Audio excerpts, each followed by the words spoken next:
আমিষ ও নিরামিষের বাহার চ্যানেলে আপনাদের সবাইকে জানাই সাদর আমন্ত্রণ।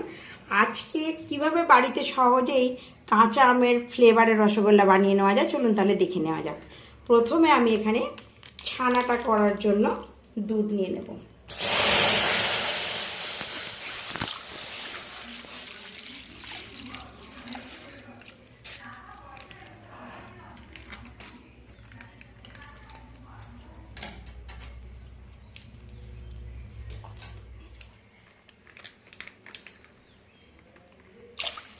আমি এখানে দুধ নিয়েছি 1 লিটার।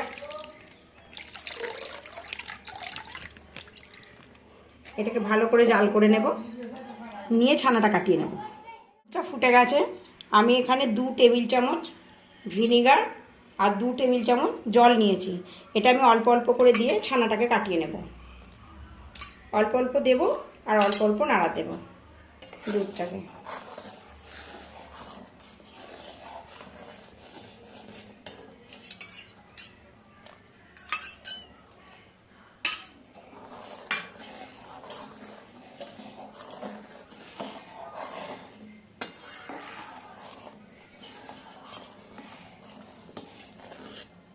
ভিনিগারটা পুরোটা দিয়ে দিলাম।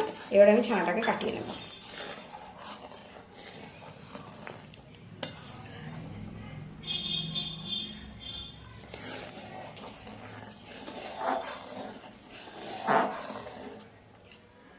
ছানাটা কাটানো হয়ে গেছে। আমি এবারে এটার মধ্যে তুলে ছানাটার জল ঝরাবো।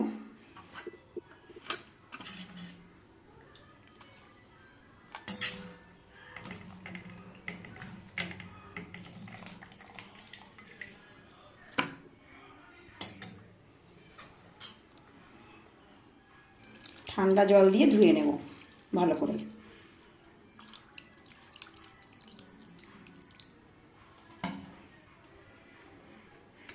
এবার কাপড়টাকে আমি দিয়ে জলটা চেপে ভালো করে ঝরিয়ে নেব।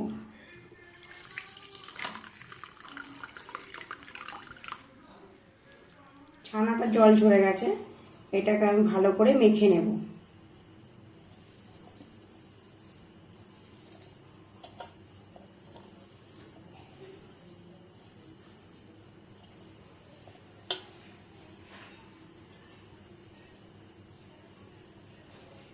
এখানে দিয়ে দেবো 2 টেবিল চামচ পাউডার মিল্ক,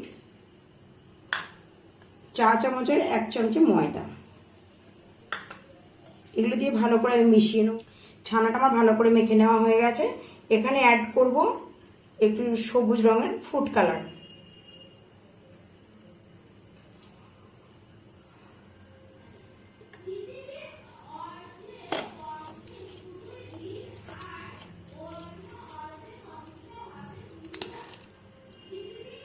দিয়ে দেব 2 ফোঁটা ম্যাঙ্গো ফ্লেভার।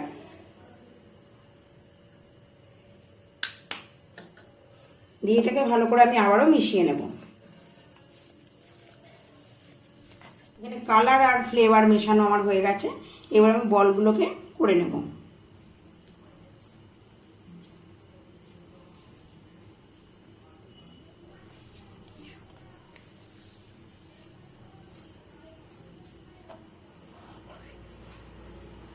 এভাবে প্রত্যেকটা বল আমি এই সাইজের কেটে নেব।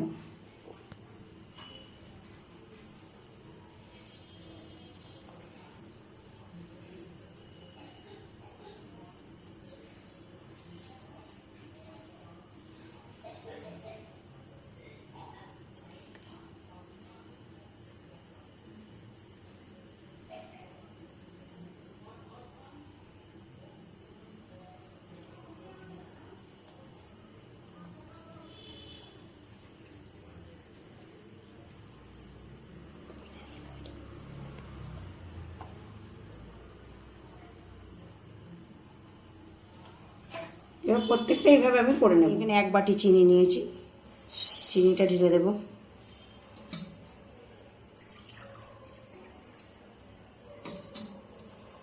দিয়ে দেবো এই বাটি 2 বাটি জল।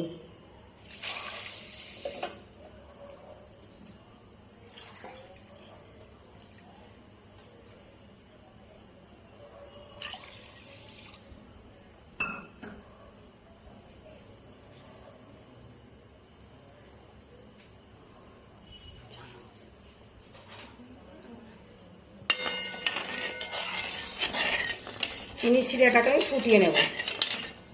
চিনির শিরাটা ফুটে গেছে, আমি এক এক করে মিষ্টিগুলো এখানে ছেড়ে দেব।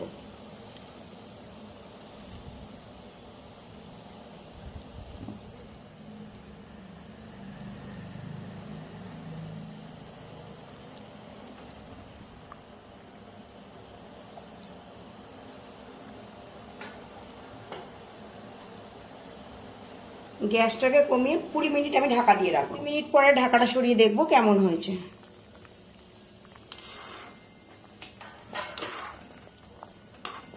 হয়ে গেছে, এটাকে আমি এবার নামিয়ে নেব। রসগোল্লাটা আমার তৈরি হয়ে গেছে, আপনাদের সামনে একটা কেটে শেয়ার করব কেমন নরম হয়েছে।